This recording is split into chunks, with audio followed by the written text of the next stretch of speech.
It's inferno Shayari time. अरे कहना क्या चाहते हो?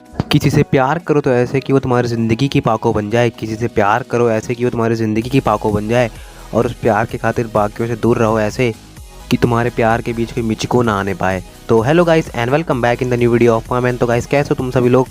तो अगर तुम लोग चैनल पे नए हो देन सब्सक्राइब करो, बिकॉज 6K के तो बहुत ज़्यादा क्लोज हैं। लाइक करो वीडियो को, और तुम लोग बहुत ओपी लोग हो यार, तो तुम कर दोगे लाइक और सब्सक्राइब। तो without wasting time let's start the video now.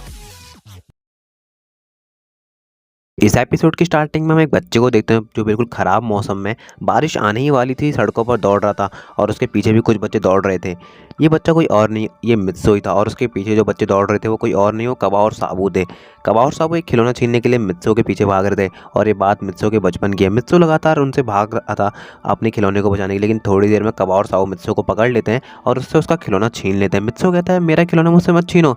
कबाओ कहता है मैं तुमसे ये खिलौना छीन नहीं रहा हूँ, मैं तुमसे उधार ले रहा हूँ और तुम्हें कल वापस कर दूंगा। मित्सो बोलता है नहीं नहीं, मैं तुम्हें नहीं दूंगा, तुम बस मेरे खिलौने ले देते हो और कभी वापस नहीं करते हो। और उन दोनों के बीच में उस खिलौने को लेकर छीना झपटी होने लगती है, और छीना झपटी के बीच ही वो खिलौना टूट जाता है। और जैसे वो खिलौना टूटता है मित्सु बहुत ज़्यादा गुस्सा हो जाता है कबाओ के ऊपर, और बोला तुमने मेरा खिलौना तोड़ दिया, मैंने कहा था ना मुझसे मत छीनो। तभी कबाओ डर जाता है कि उसका खिलौना टूट गया। तो कबाओ कहता है मैंने नहीं तोड़ा, ये तुम्हारी वजह से टूटा है।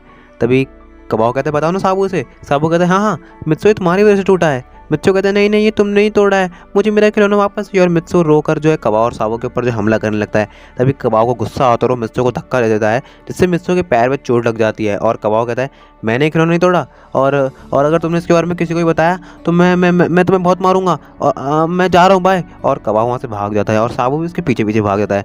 मित्सु कहता है लेकिन तुमने मेरा खिलौना तोड़ दिया, मुझे वापस चाहिए। और मित्सु जोर जोर से रोने लगता है। और जैसे कि मैंने पहले बताया था कि मौसम ख़राब था तो थोड़ी देर में वहाँ बारिश होने लगती है, और जैसे ही कबाओ ने मित्सु को धक्का दिया तो मित्सु के पैर में चोट लग जाती है, और मित्सु के पैर से खून निकलने लगता है। और मित्सु लगातार उस सड़क पर बैठ के रो रहा होता है कि मेरा खिलौना टूट गया और मेरे पैर में भी चोट लग गई और मेरे कपड़े भी गंदे हो गए, मुझे मॉम बहुत ज़्यादा डांटेंगी। और लेकिन इसमें एक बहुत बड़ी बात होती है जो कि मित्सु की लाइफ चेंजिंग मोमेंट होने वाला है। यहाँ पर मित्सु जो है लगातार रो रहा होता है, तभी उसके पास जो है एक छोटी सी लड़की आती है, बहुत क्यूट सी, लगभग मित्सु की उम्र की। और वो मित्सु के पास आके बोलती तुम क्यों रो रहे हो? तभी मित्सु जो रहता है वो रोते हुए उसके गले लगे तो कहता है उन्होंने मेरा खिलौना तोड़ दिया और मेरे पैर पे भी चोट लग गई और मेरे कपड़े भी गंदे हो गए और मुझे मेरी मामा बहुत डांटेंगी। और मित्सु रोते हुए उस लड़की को पूरी की पूरी कहानी बता देता है। और वो लड़की जो रहती है बहुत छोटी सी होती है, क्यूट सी होती है, और वो मित्सु को जो रहती है वो ऐसे रोते हुए उसे बहुत ज़्यादा बुरा लगता है। मित्सु को जो रहती है अपने गले से थोड़ा दूर करती है और कहती है तुम ऐसे रोया मत करो, तुम रोते हुए ना बिल्कुल भी अच्छे नहीं लगते हो। तो मित्सु जो रहता है लेकिन मेरे पैर में बहुत दर्द हो रहा है, मेरे को बहुत ज़्यादा दर्द हो रहा है, मुझे चला भी नहीं जा रहा। तभी वो लड़की कहती है दिखाओ तुम्हें कहाँ चोट लगी है। और मित्सु जो रहता है वो अपना पैर आगे करता है।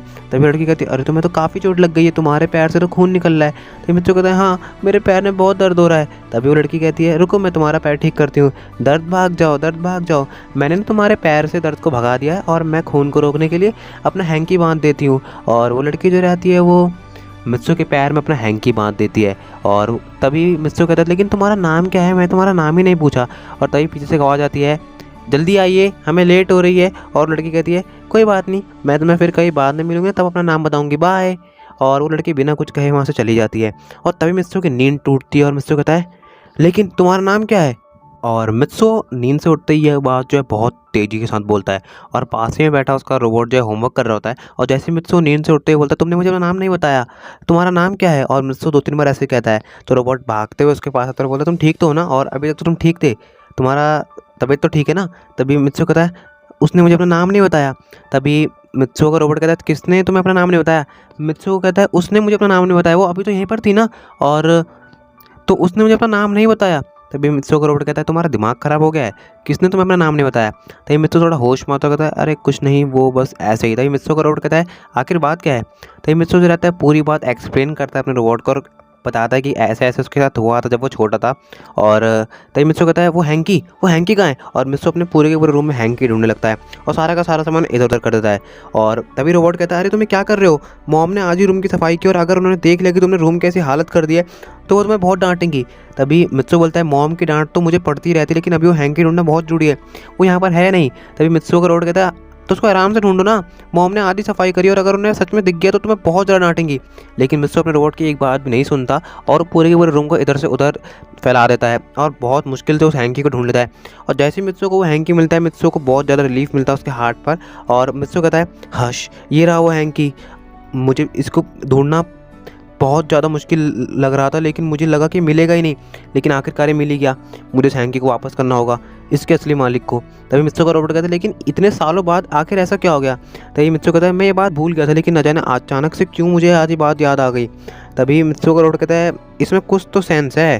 तभी मित्सो कहता है अरे इसमें कुछ सेंस नहीं है, बात एकदम से मेरे माइंड में आई है और मुझे हैंकी वापस करना चाहिए। और आखिर लड़की थी कौन जिसने मेरी हेल्प की थी। उसके बाद ना वो मुझे कभी दिखी और ना उसका कुछ आता ना कुछ पता। तभी मित्सो कहता है कुछ करो ना रोबोट। तभी रोबोट बोलता है आखिर मैं कर क्या सकता हूँ, तुम्हें कुछ करना चाहिए, तुम उसे शहर में ढूंढते क्यों नहीं हो। तभी मित्सो कहता है लेकिन मेरे को तो उसकी शक्ल भी याद नहीं है, और अगर शक्ल याद भी होती तो मैं क्या ही कर लेता। अगर उसकी शक्ल मुझे याद भी होती तो मैं कुछ भी नहीं कर सकता था, बिकॉज वो तब बहुत छोटी थी और मुझे सिर्फ इतना याद है कि उस लड़की के हाथ में एक तिल था। तभी मित्सो कहता है बताओ मैं क्या करूँ। तभी रोबोट कहता है ये तो यार कोई बात नहीं हुई ना कि उस लड़की के हाथ में तिल था, क्योंकि लड़कियों के हाथ में तिल होना बहुत कॉमन सी बात है। और किस किस के हाथ में तिल ढूंढोगे शहर में।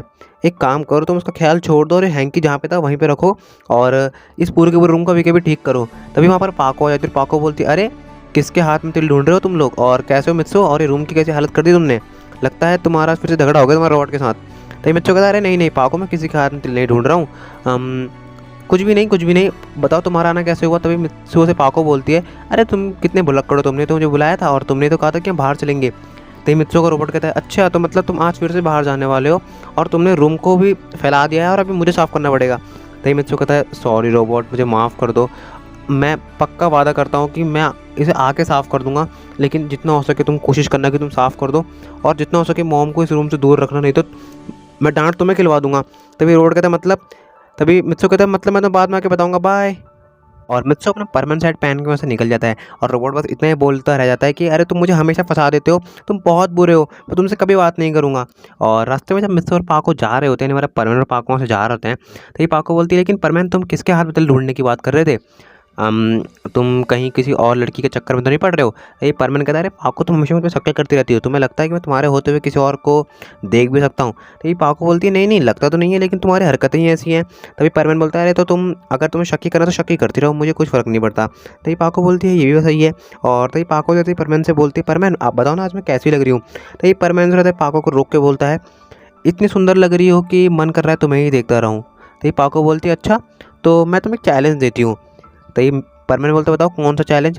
पाको बोलती है अगर तुमने लगातार 5 मिनट तक, जैसे कि तुमने कहा कि तुम्हारा मन करता है कि तुम मुझे ही देखते रहो, मैं इतनी सुंदर लग रही हूँ, तो अगर तुमने लगातार 5 मिनट तक मुझे देखा हुए बिना अपनी पलक झपकाए तो आई लिटरली किस यू नाउ, यहीं पर मैं तुम्हें किस करूँगी। तो ये मित्सो कहता है चैलेंज मुझे मंजूर, और याद रखना तुम इससे पीछे नहीं हटोगे। तो ये पाको बोलती है हाँ एक्सेप्टेड। और परमानेंट जो रहता है वो पाको को देखना स्टार्ट करता है और पाको भी बस एकटक वहीं खड़ी होती है। लगातार 5 मिनट तक मित्सो अपनी पल नहीं झपकाता और चैलेंज जीत जाता है। भाई हमारे परमैन भैया से कोई नहीं जीत सकता। पाको बेकार में उसको चैलेंज करती है। तो पाको दीदी आप हार गई हो तो अब किस दे दो यार। तभी परमैन बोलता है पाको मैं चैलेंज जीत गया हूँ तो अब मुझे मेरी किस दे दो। तभी पाको बोलती है लेकिन यहाँ पर ही। तो ये परमैन बोलता तुमने कहा था मैं तुम्हें यहीं किस करूँगी, आई वांट किस यू नाउ, तो मुझे यहीं पे किस चाहिए। और पाको जो रहती है वहीं पे परमैन को किस करती है। तो ये परमैन बोलता है पाको मुझे ऐसे चैलेंजेस मत दिया करो, तुम्हें पता है ना मैं ऐसे चैलेंजेस बड़े आराम से जीत जाता हूँ। ये पाको बोलती है व्हाटएवर। और वो दोनों आगे बढ़ जाते हैं। अब वो दोनों पहुँचते हैं मॉल। आज मॉल में काफ़ी ज़्यादा भीड़ होती है बिकॉज आज संडे है यार। तो पाको जो रहती है परमैन को यहाँ पर से अपना सामान उठाने के लिए लेकर आई है, क्योंकि परमैन उसका पर्सनल कुली है। और कमेंट मत बोलना कि तुम फिर से पाको का साइड ले रहे हो यार, लड़कियों का साइड लेना पड़ता है नहीं तो लड़कियाँ नाराज़ हो जाती हैं, और जिनकी गर्लफ्रेंड्स हैं वो इस बात को समझ रहे होंगे। तो आगे बढ़ते हैं। तो पाको जो रहती है वो परमैन से बोलती है मैं बस सामान लूँगी और तुम सामान पकड़ते जाना। और लिटरली परमैन कहता है ठीक है तुम सामान लेते रहो, मैं बस पकड़ते जाऊँगा और इससे मैं करने के लिए यहाँ पे आया ही क्या हूँ। तो ये पाको बोलती है मतलब। परमैन बोलता है अरे कुछ नहीं तुम बस अपना काम करो। और पाको जो रहती है परमैन से बोलती बताओ ये कैसा है वो कैसा है।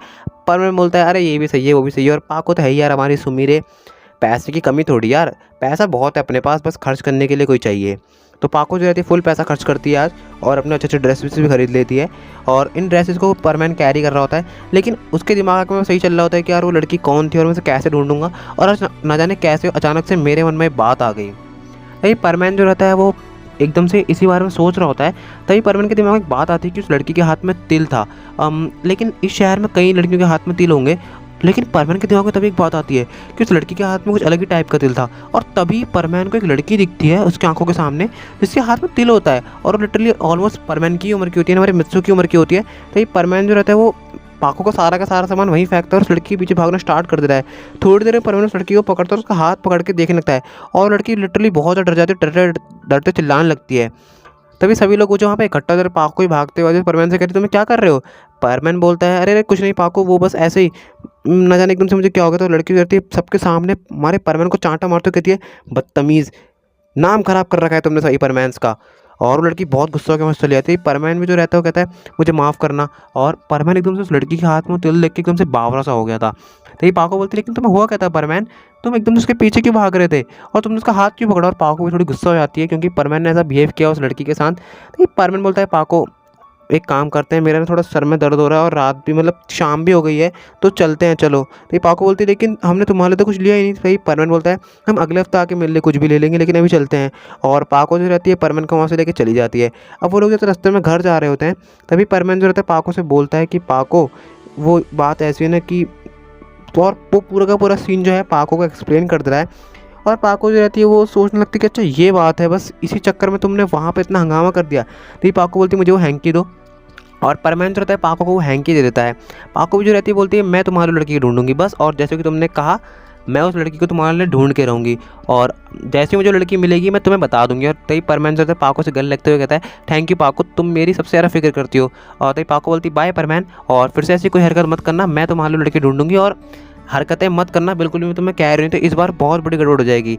और पाको जो रहती है बस चली जाती है। परवीन भी जो रहता है वो अपने घर जा रहा है और फिर से वो जो उसी लड़की के बारे में सोच रहा था कि मैं उसे कहाँ पे ढूंढूँ कैसे ढूंढूँ।